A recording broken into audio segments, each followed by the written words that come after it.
Well, it's just so cold out.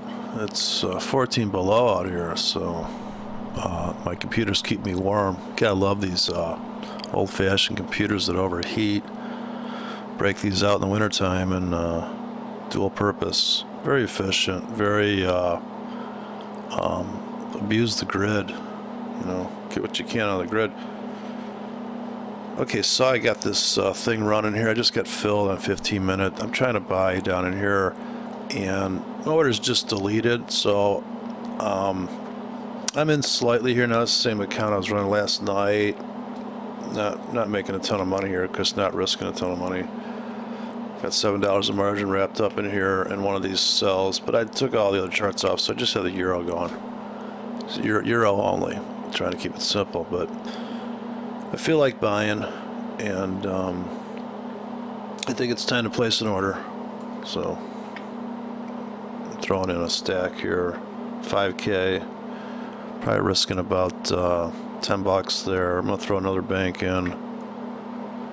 Now that one's probably never gonna get filled down here, but just to help my ego, and a lot of this is just to have the market support me and feel that just in case the market does spike down there, like it did over here, this spike, you know what, why not make some money, you know, on that. It's outlandish, but now these are closer in. These are probably going to get filled, and then this one here might get filled, and as they come rolling in, you can see down at the bottom here when they come rolling in, I think I get set to the most recent time ticket, so but these are close enough where you actually see them change color, which I think if you're within 10 pips of getting filled, most brokers will start to light up the price, which means that's your entry, you know, getting close to your entry. And entering on this, this is my real quick and dirty analysis of the market here using an equidistant channel. So I'm not going to be able to move that. Okay, so here I just kind of took it off this 2-period EMA. So I was able to create a nice sideways drifting up thing. And I do think that the euro is consolidating here for, if this is either the hesitation before another collapse, or this is the accumulation phase after you fell through the hole here at whatever this is, just below this 100 handle. So after you just fell through that hole, if I go to the 4-hour, it looks real symmetrical here. I'm just going to delete all this stuff. I can redraw this equidistant based on this tight price pulse. See if I'm able to see. That's basically what I did on the 15. So yeah, I'm going to say that this is kind of the cant, the pace currently, like this.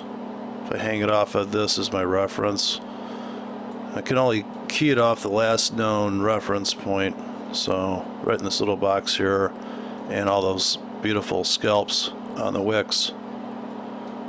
But yeah, the resolution, like here's a nice triple top, but how does this thing resolve itself? Well, if I back out enough to get the whole channel here, it's going to look like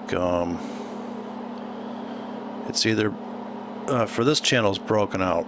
So if we could build a foundation here, and then we have some way to climb out of this larger channel. So it's a channel within a channel within channel, always, right? I mean, so this channel here is pretty large, which means you could fall through this support level, cascade down into here. Of course, it's got to get down for my scalpings. This is kind of like scalping, which I think is where you can make a ton of money. Very low risk of scalping, because This market's got a plummet here within 15 minutes. So here we're coming up on the amazing top of the hour when a lot of robots and people are going to reverse. There's like a 6:30 in the morning swing, so we're not quite there.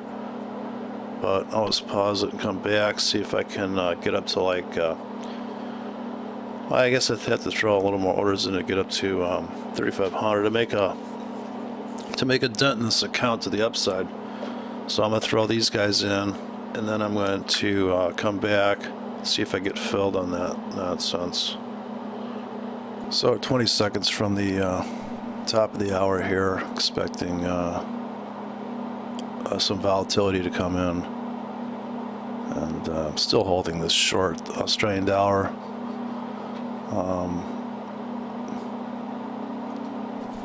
I guess that's not the best trade in the world. It's been sitting there like for quite some time actually. Got in on a 15-minute script, but I think I've been in that trade for about 6 hours. At least, maybe 8. But if the other guys make up for it, I'm only down 78 cents, so pretty quiet. Let me throw some more tickets in. I guess I'm bullish. Not too bullish for the market here. I put some 1 hours in here. Come back to this drama. Wait another hour. Yes, I can't delete these objects off of here. So yeah, doesn't hold this. Bottom drops out. Coming down through this. Try to keep this pretty simple here. Okay, come back. Okay, this is taking forever, of course. This is the 4-hour chart. Now I'm trying to sync this thing to... I'm running an FX Junction demo. I'm running this demo, and I guess it's taking a while to connect. I'm doing this FX Junction bridge. It's an EA that you can put into the on the chart, so I can monitor this thing online.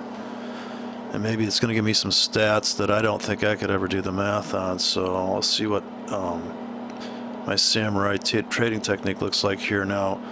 I took profits on these 2 scalps I had, but I wanted to re-enter, so I'm curious to see what the lag time is here on the FX Junction, catching up with my trades, or kind of curious what's going to happen, but I guess I guess dare to screw it up. But I want to just adjust the scale here again, and then take a look where I'm at on this. I'm trying to make some money on this account, percentage-wise. I don't, trading high frequency like this, putting in these orders,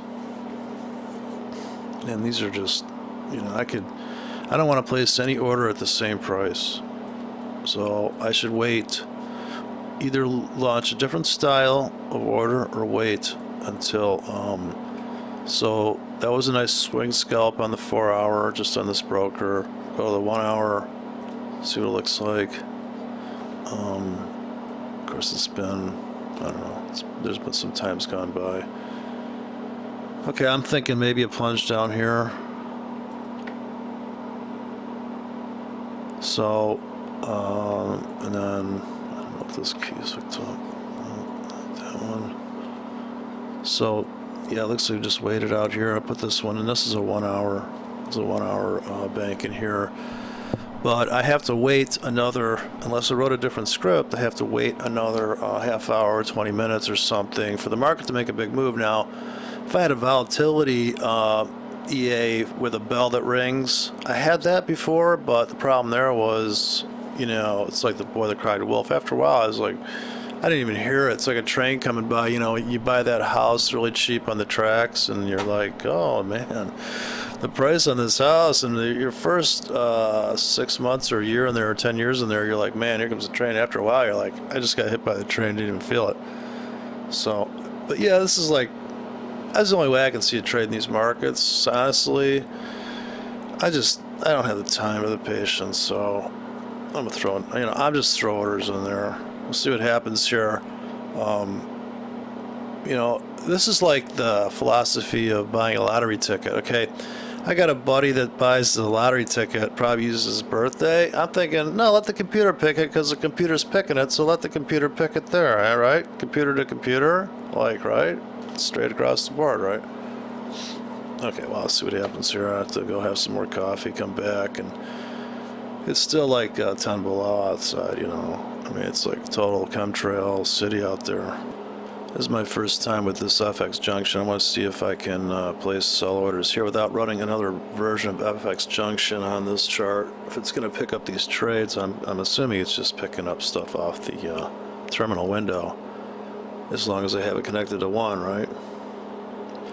So I'm going to try to sell up here, this British pound. I think it's overrated. And all these orders are going to last like, let's see at the time here. There's scalps. Let's see here. This is a scalp order here. 30 minutes. Okay, so come back to this ridiculousness. And Australian dollar's not up here, but kind of want to just see what happens here on the on this guy. Kind of curious. See what the lag time here is updating this FX Junction stuff. But yeah, here's where I'm at on the account. I guess I got to get another gig. This is my equity curve right now. Oof, not so good. I'm only down $1,800. Come on. My average returns minus 36. Come on. Do that in my sleep. It's like magic. Only need one chart running. So I'm delete these objects. Looking to get filled on another retest of this euro. That's the story. So I'm looking for this thing to create this triangle. I want to trade the triangle as it's being created so I can make some money here. Just trying to make some money. God, I mean, they just up and down, up and down. How many times? For real? So I sold at the market, couldn't resist selling that British pound there. I'm up 29 cents. Should look really good on my, yeah, so I'm running this FX Junction. It's synced up. Yeah, I put the link on my YouTube thing. It's Pip Logic here. It's my alias, Pip Logic. It's all about the logic. Logic's my friend.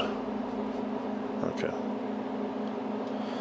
So that way, at least I can keep track of this thing on a statistical basis. They got all these fun facts in here, and they got the pi, but I think I just keep it to two currencies here, maybe, so I don't blow the account up. Okay, I was able to sync this thing up to FX Junction.